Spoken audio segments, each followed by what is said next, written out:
cellulaire et moléculaire à l'Université catholique de Lille. Vous accompagnez les enseignants dans ce que l'on appelle maintenant des communautés d'apprentissage, des communautés apprenantes pour les amener à favoriser la transdisciplinarité. Et vous avez mis au point un certain nombre de techniques, une méthode qui consiste à renverser la classe, renverser l'évaluation pour construire les savoirs. C'est le propos d'aujourd'hui.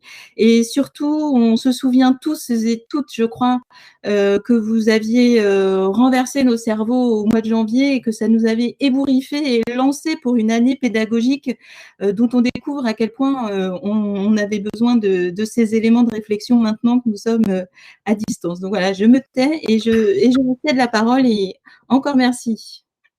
Merci Delphine. Est-ce que vous m'entendez bien? Est-ce que le son, moi de mon côté, je t'entendais très bien. Faites-moi juste signe avec un petit oui à droite dans le chat pour me dire si vous m'entendez. Voilà, c'est parfait. Donc, merci à toutes et à tous. Je suis très très heureux de continuer un peu à échanger avec vous, celles et ceux qui étaient avec nous à Casablanca pour ces rencontres, et puis les autres qui suivent un peu ce que des enseignants innovants essayent de mettre en place un peu partout en France et dans le monde. Donc la présentation d'aujourd'hui, je l'ai préparée de la manière suivante. On a une petite heure à passer ensemble. Vous êtes une petite cinquantaine à être au rendez-vous. Ce que je pensais faire et ce que je pense faire, c'est d'utiliser peut-être 40 minutes, un peu moins de 45, en tout cas 40 bonnes minutes, pour vous montrer un peu des exemples d'applications, des exemples d'expériences que j'utilise moi-même. Donc tout ce que vous verrez, tout ce qui sera présenté ici sont des choses que je pratique et que j'ai mis en place avec mes étudiants. J'utilise des dessins, donc c'est un PowerPoint illustré, très original. Tous les dessins sont faits par un ami qui travaille avec moi et qui représente exactement ce que nous faisons en classe. Voilà, il n'y a pas de texte, il y a seulement des dessins. Dans un peu plus de la moitié de ma présentation, je vous expliquerai ce que je fais depuis 5-6 ans en présentiel avec les étudiants. Et le dernier tiers sera un peu plus focalisé sur le distanciel, puisqu'avec l'épisode du coronavirus et du confinement, il a fallu être encore un peu plus créatif et travailler sur des méthodes d'évaluation, de suivi des étudiants, tous et toutes confinés. Et donc, voilà des choses que j'ai mis en place avec eux et qu'on va pouvoir partager. Vous pourrez utiliser le forum qui se trouve sur la partie gauche. Vous pourrez me poser des questions pendant l'intervention. J'ai l'habitude, puisque j'utilise cette plateforme avec mes étudiants en ligne. Et puis, pour le micro, ça sera un petit peu plus compliqué. On va déjà commencer à échanger entre vos écrits et mes réponses d'ici 40 minutes. Et je ferai le maximum pour répondre en ligne. S'il y avait des choses à compléter, comme j'ai le listing, on pourra échanger par mail et autrement. Voilà, donc le titre de mon propos, et merci à Delphine de l'avoir choisi, puisque c'est Delphine Régnard qui m'a proposé ce titre, renverser l'évaluation pour construire les savoirs. Alors, renverser, c'est juste un clin d'œil à la classe renversée, qui est, je rappelle, je vais vous le montrer en quelques secondes, un très court, qui n'est pas une classe inversée à proprement parler, qui est une classe renversée, où ce sont les étudiants qui construisent le cours. Donc les étudiants sont les professeurs, et le professeur devient l'élève. C'est pour ça que cette classe est renversée. Alors comment renverser? Jusqu'à l'évaluation. Quand je parlerai d'évaluation, vous verrez, j'utilise le terme de manière très large, parce que il faut pas toujours le réduire à la notation. On peut très bien évaluer sans noter. Et chose vraiment très intrigante parfois, et les profs le découvrent, il arrive que des profs notent sans évaluer. Ça paraît un peu plus bizarre, mais ça existe quand on réfléchit un peu.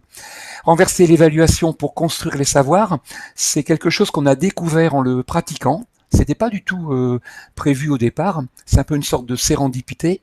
On a imaginé des modes d'évaluation et on s'est rendu compte avec mes étudiants dans la classe renversée que ça pouvait constituer une étape qui permet de construire les cours. C'est-à-dire que ce que l'on a observé à l'usage, c'est que les méthodes d'évaluation qu'on avait imaginées, qui au départ sont là pour noter des élèves éventuellement, eh bien contribuaient de manière efficace à la construction du cours et donc à la construction des savoirs échangés par les étudiants.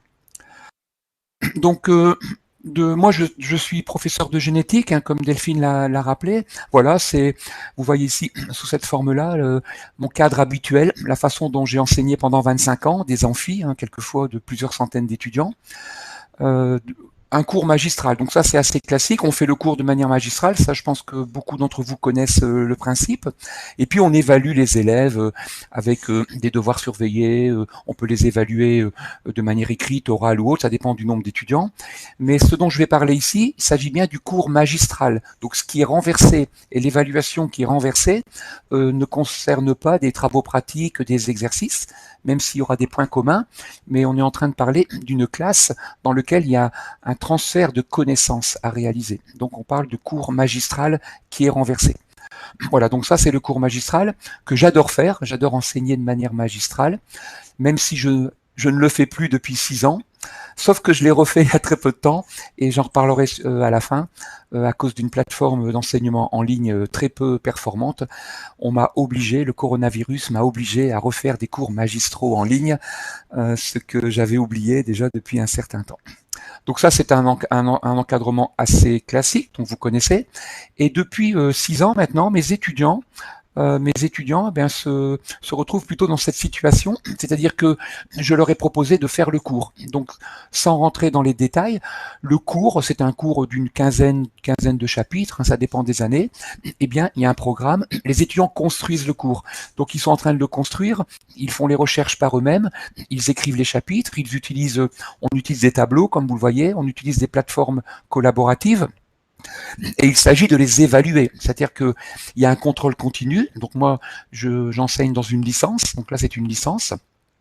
Il s'agit de donner une note de contrôle continu et une note d'examen.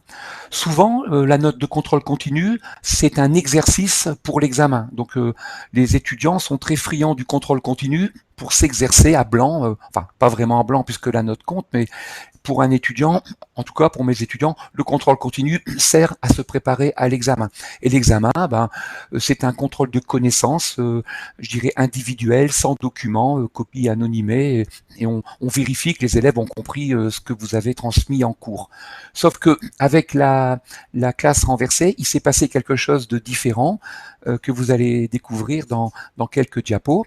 Mais la toute première année, j'imagine, donc c'était en 2015, j'imagine de créer cette classe à l'envers. Les étudiants construisent le cours et moi je deviens l'élève en leur disant eh bien la meilleure façon d'apprendre c'est d'enseigner, construisez un cours et enseignez-le moi.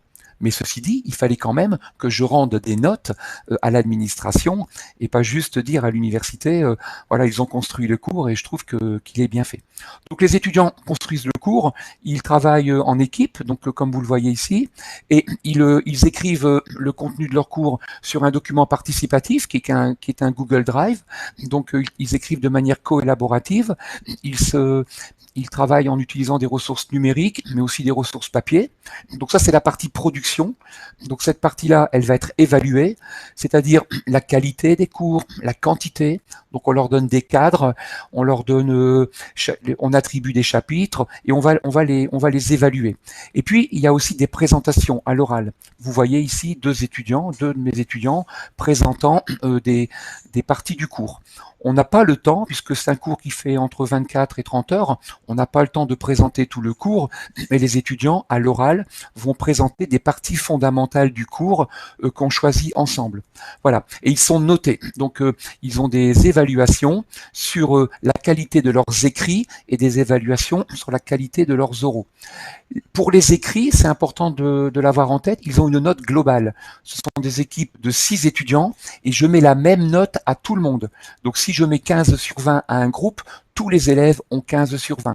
De celui qui a le plus travaillé jusqu'à celui qui éventuellement n'a rien fait. Ce qui leur paraît très injuste, mais vous allez voir qu'on a mis en place un système d'évaluation et d'auto-évaluation qui permet de repérer ce que j'ai appelé les passagers clandestins.